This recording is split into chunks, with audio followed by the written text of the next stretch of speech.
एक प्रॉब्लम है जो आपकी आत्मिक रीति से कहीं टूटने की वजह से आपकी लाइफ में आती, कुछ तो बुद्धि की वजह से आती। अब रात को सोने वक्त पूरा पूरा मुंह मेकअप के साथ पोत के सोओगे तो आप चंगे नहीं रह सकते हो।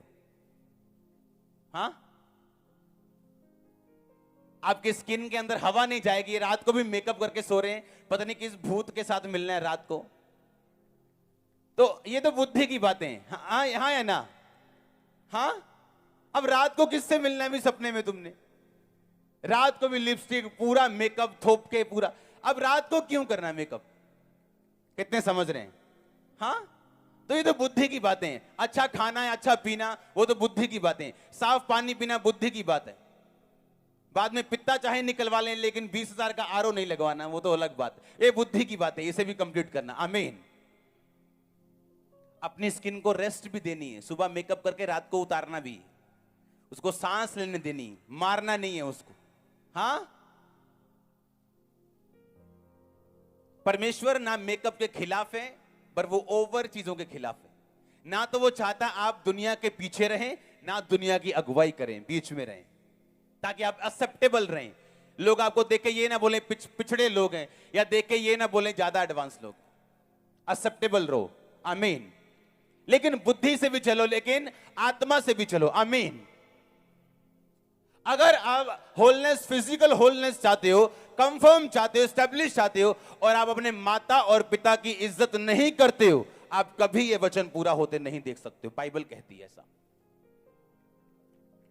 ये प्रॉब्लम ऐसी है जो आपने खुद अपने आप को पत्थरों से घायल की है। बाइबल कहती है honour your father and mother, अपने माता और पिता का आदर कर। हालेलुया। मैंने अपने माता और पिता को घर बना के दिया है अपने पैसों से। हां, एक आदर के रूप में। और बाइबल कहती है इफिसियां 6 उसकी 1 आयत में, ओबे your parents in the Lord. कहता मसीह में अपने माता और पिता के आज्ञाकारी बनो। अपने बायोलॉजिकल फादर एंड मदर, अपने शारीरिक माता और पिता का आदर करो।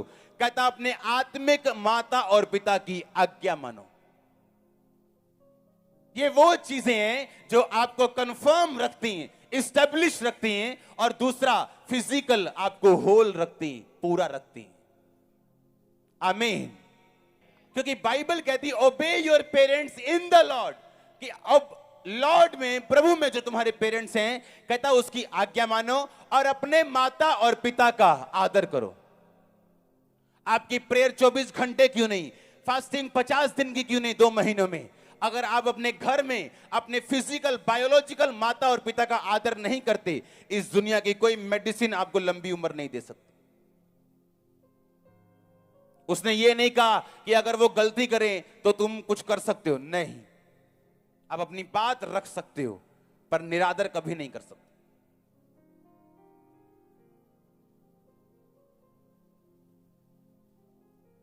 और पता नहीं कितने हिम्मत वाले हैं लोग, मैं तो सोचता हूं कितनी हिम्मत है उनमें जो अपने बूढ़े माता पिता को घर से बाहर निकाल। बड़े हिम्मत वाले लोग हैं वो। उनको मालूम नहीं नरक में स्पेशल स्थान तैयार हो रहा है उनके लिए। जहां कोड़े के अगर 40 कांटे लगे तो 400 लगे होंगे, उनके स्पेशल कोड़े होंगे उनके लिए। आपको मालूम नहीं कितना बड़ा वर्ड तोड़ना है ये, अपने माता और पिता का आदर कर। और यही वर्ड सास और ससुर के लिए बाइबल में, क्योंकि जवाई नाम का कोई शब्द नहीं है। बेटा मतलब जब शादी होगी तो उसका भी वही बेटा है और उसके भी वही बेटी, दोनों के बेटे बेटियां दोनों के। आज जब वचन टूटते हैं तो फिजिकल होलनेस में कमी आती और हम इस्टेब्लिश नहीं हो पाते, संघर्ष फील होते हैं जहां भी हम जिधर भी काम करने को जाते हैं। अच्छा नहीं लग रहा ना? आज पढ़ रही है ना? हाँ, एक पास्टर होने के नाते आपको अपनी चर्च क्लीन रखनी है। एक फैमिली होने के नाते आपको अपना घर क्लीन रखना है। अगर आप अपनी बेटी को व्यभिचार करने की आज्ञा दे सकते हो क्योंकि वो जवान है, जब वो उसकी शादी हो जाएगी आप दुखी होंगे, जबरदस्त दुखी। कुछ चीजें ऐसी हैं जो हम रोक सकते हैं, वो सेल्फ इन्फ्लिक्टेड प्रॉब्लम्स हैं जिन्हें हम मना कर सकते हैं अपनी लाइफ से। दूसरा इतिहास उसके 20:20 में लिखा, उसमें लिखा उस परमेश्वर पे विश्वास करो तो तुम इस्टेब्लिश हो जाओगे, और उसके नबियों पे विश्वास करो तो तुम सफल हो जाओगे। आमीन। किस पे विश्वास, किस पे करना? परमेश्वर के ऊपर। और कहता है उसके नबियों पर भी विश्वास करो तो तुम सफल होगे। परमेश्वर ने कुछ अधिकार दिए आपके माता और पिता को। आपके माता और पिता के पास कुछ ऐसी ब्लेसिंग्स हैं जो सिर्फ वही आपके सिर के ऊपर रिलीज कर सकते हैं। आपके शारीरिक माता पिता, आपके शारीरिक माता पिता के पास कुछ ऐसी ब्लेसिंग्स हैं जो सिर्फ वही रिलीज कर सकते हैं और इस दुनिया में कोई नहीं कर सकता। और आपके आत्मिक, आपके पेरेंट्स के पास कुछ ऐसी ब्लेसिंग्स हैं जो और कोई आपको नहीं दे सकता। हालेलुया। मैं तो हैरान हूं आजकल की जनरेशन से कि उन्हें समझाना पड़ता है, उनका अगुआ समझाता है कि ये काम करना है, ये नहीं करना, और फिर भी वो ढीठ हैं। और हम ऐसे हैं कि जब हम अपने अगुओं के सामने जाते थे तो अगर इशारा भी मिल गया ना किसी चीज का कि ये नहीं करना, तो इशारा समझते थे हम। उनको मुंह से बोलने की भी आज्ञा नहीं देते कि हम उनको मुंह से बोलने दें, इशारा इशारा समझते थे कि नहीं ये काम, ये सेट नहीं लग रहा मेरे को। और लोग सफलता चाहते हैं। हां, फेसबुक पे फीलिंग ब्लेस लिखने से आप सफल नहीं होंगे। लोगों को मालूम है हम सफल हो के नहीं। हां, और आपको भी मालूम है। हां, सफलता के लिए आपको लंबा रास्ता चूज करना पड़ता है जो आपके इमोशंस, आपकी फीलिंग से परे है। हालेलुया। और बाइबल कहती आपके माता और पिता के पास कुछ ऐसी ब्लेसिंग्स हैं जो सिर्फ वही आपकी लाइफ पे रिलीज करते हैं। आमीन। कुछ हो रहा है आज, लगता है मेरे को। सोच रहे हैं कितना मम्मी नु कॉल करांगा जाके, कितना डैडी नु मनाऊंगा। हाँ, आज मैं लड़ना नहीं सास से ना, क्योंकि सोच के बैठे घर जाते ही बर्तन खड़काने हैं पहला, ते छितर पनीर की रोटी बनानी है, ते पनीर भी खाना है, ते छितर भी। हाँ, मटर पनीर नहीं, कौन सा पनीर? छितर पनीर। आमीन। ऐसा तो नहीं है। हाँ, आज से बदलाव आपकी लाइफ में हो, और ये बदलाव ठहरा रहे आपकी जिंदगी में। अगर आमीन ऊंचा। परमेश्वर ने आपको प्रोटोकॉल दिए धरती के ऊपर। कहता तू फिजिकल होलनेस चाहता है, मेरे नाम पे विश्वास कर। तू ब्लेस फाइनेंशियली होना चाहता है तो बीजों को बो। सफल होना चाहता है, मेरे नबियों पे विश्वास कर।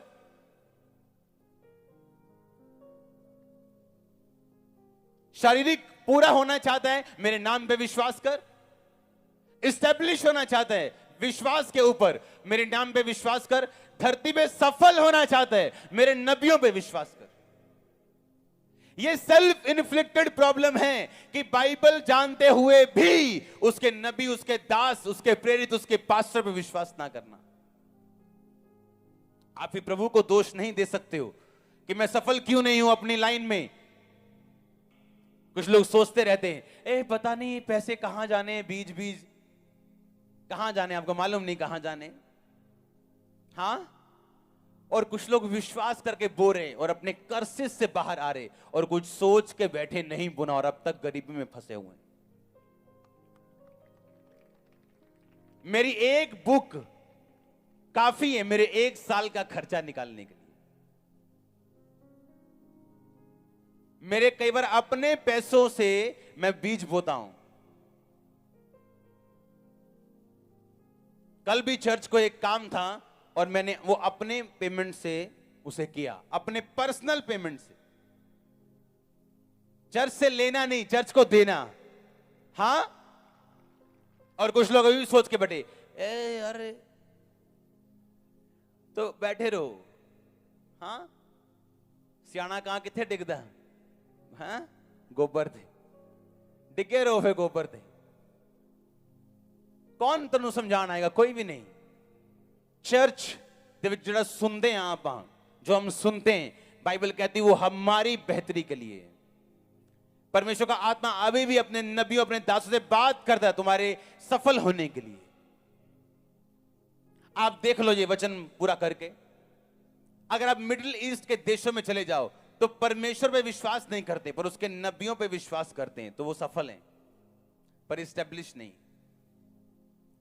पता नहीं कौन से देश में कौन सा आतंकवादी घुस जाना है और कौन सा संगठन घुस के खत्म कर देना है। सफल तो हैं, पैसा तो बहुत है, बिल्डिंगें बहुत ऊंची ऊंची, पर इस्टेब्लिश नहीं। हाँ, तो आप क्रिश्चियंस लोगों को देख लो, इंडिया में कहीं और, इस्टेब्लिश है, अपने विश्वास में खड़े हैं, पर सफल नहीं। क्यों? प्रभु पे विश्वास करते हैं, पर उसके नबियों पे विश्वास नहीं करते। मैंने सेवकाई में मूर्ख लोगों को भी, मैंने कम समझदार लोगों को भी बड़ी बड़ी चर्च को पैदा होते देखा है। मेरे खुद ऐसे स्पिरिचुअल सन्स एंड डॉटर्स हैं, पर फेथफुल वाले, विश्वास योग्य वाले। आमीन। और ऐसे हैं जो बहुत समझदार हैं और फेल हैं। क्यों? विश्वास प्रभु पे करना, और उसके नबियों पर भी कहता विश्वास कर, तो तू सफल होगा धरती के ऊपर, इस्टेब्लिश होगा। अगर तू मुझ पे विश्वास करेगा, नबियों पे साथ करेगा, तो सफल भी होगा। सेल्फ इन्फ्लिक्टेड प्रॉब्लम्स जो खुद हम अपनी बॉडी के ऊपर लेके आते हैं। ऐसा नहीं हो सकता आप व्यभिचार में जियो और आप शरीर में अच्छे भले रहो। ऐसा नहीं हो सकता आप इमोरल जियो, आप गलत तरीके के साथ जियो और आप फिजिकली कंप्लीट हो। ऐसा नहीं हो सकता। शैतान ने कहीं ना कहीं से चुराने के लिए आना है। फिर होता क्या है, आप चर्च में आते हो और शैतान चाहता है आप उसके करैक्टर से निकले। जैसे ही आप उसके करैक्टर से निकलते हैं, जो आपके जरिए आपकी फैमिली बचनी होती, आपके दोस्त बचने होते हैं, वो कभी नहीं बचते। क्यों? तू बच, तेरा घराना बचाया जाएगा। अब चर्च में आकर तो फ्रेंडशिप शुरू हो गई। चर्च में आया तो यूथ परमेश्वर के लिए था, लेकिन काम को छोड़ शुरू कर दिए। तो परमेश्वर ने कहा भी तू ही नहीं बचा, तेरा घराना कहां से बचाया जाएगा? तू बच, तेरा घराना बचाया जाएगा। जब तू मेरे नाम पे विश्वास करेगा तो इस्टेब्लिश किया जाएगा। इस्टेब्लिशमेंट, आपको जब लोग देखे तो इस्टेब्लिशमेंट का फील आना चाहिए उनमें, कि ये बंदा वाकई इस्टेब्लिश हो चुका अपने कामों में, ये लड़की इस्टेब्लिश हो चुकी। और कैरेक्टर से बाहर निकलना आपकी इस्टेब्लिशमेंट को, आपकी कंफर्मेशन को, आपके अंदर तक जो जड़ें जाती हैं उस चीज को हिलाता है और आपको कच्चा करता है। आपको वो आज से बहाने बनाना माता पिता की इज्जत करने के, हाँ, कुछ गिफ्ट लेके जाना उनके लिए, हाँ, बुद्धिमान बनना, मूर्ख मत बनना। उनके शब्दों में ताकत है आपको बनाने और बिगाड़ने की। लाइफ में कभी विधवा से पंगा मत लेना और कभी अनाथ से पंगा मत लेना। उनके ऊपर ताकत है आपको बिगाड़ने की और बनाने की। कल एक मैं रास्ते में आ रहा था और एक सिस्टर मुझे मिले, एक विडो। मैंने कहा कहाँ आए आप? कहते मैं अपना नाम लिखाने आई हूं, मेरे पास कोई है नहीं, मेरा बेटा या कुछ भी। तो वो जा रहे थे। मैंने कहा जाना क्यों? अभी पैकेट लेके जाओ, कोई पंगा नहीं। आमीन। अगर बाइबल कहती अनाथों और विधवाओं का न्याय कर, तो ये जरूरी है करना। अगर वो कहती माता और पिता की आज्ञा मान, इसके पीछे ब्लेसिंग्स छुपी, बीजों को बो, इसके पीछे ब्लेसिंग्स छुपी। ऐसा कोई काम नहीं परमेश्वर ने बाइबल में लिखा जो मेरे और आपके फायदे के लिए नहीं। हालेलुया।